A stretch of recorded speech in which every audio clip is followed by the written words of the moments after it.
In today's video, I want to talk about finding the right staff because it's one of the biggest obstacles to growth in a business. And you might remember from an earlier video that I talked about the fact that the most frequent mistake that business owners make is to try and recruit for skills. So today what we're going to talk about is how we hire for attitude and values. The first thing that you need to be clear on if you're going to do this kind of hiring is you have to be clear on the attitudes that you actually want. And that's generally why I tend to start with my clients on their own values and the type of culture that they want to foster in their business.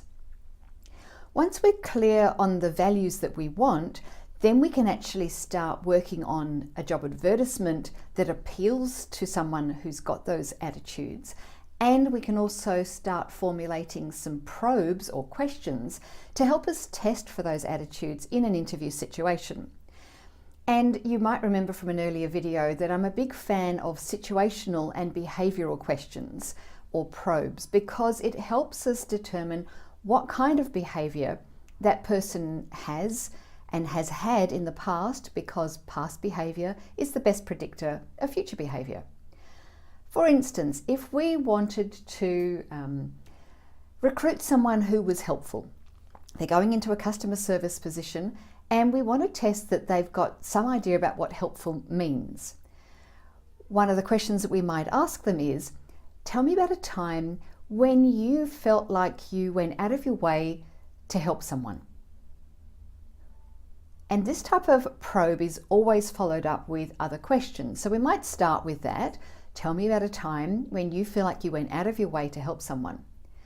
What was the situation? How did you handle it? And what was the result or the outcome at the end of that?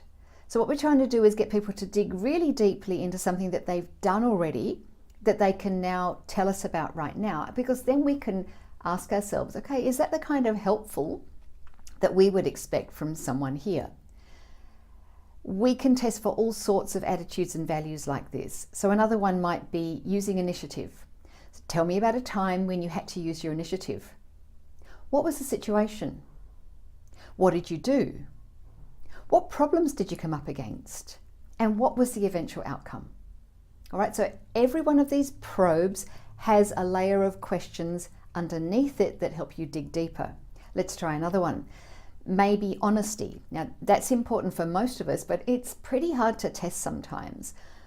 What I like to do is say something along the lines of, tell me about a time when you witnessed something dishonest happening. Because what that will do is help us understand what this person views as dishonest. We might then follow up with a question like, how did that make you feel? And what, if anything, did you do about it, or were you able to do about it? Because what we're trying to do is figure out, is this person principled enough to say something about it? Do they turn a blind eye? Or is it something that wasn't that major, but they saw it as dishonest, in which case you know that they have a very high level of honesty. So we're always reading between the lines here. Another example might be having high standards. I mean, we all want someone who's got high standards. So we could say, tell me about something in your life where you feel like you hold yourself to a really high standard. Why do you consider that to be a high standard?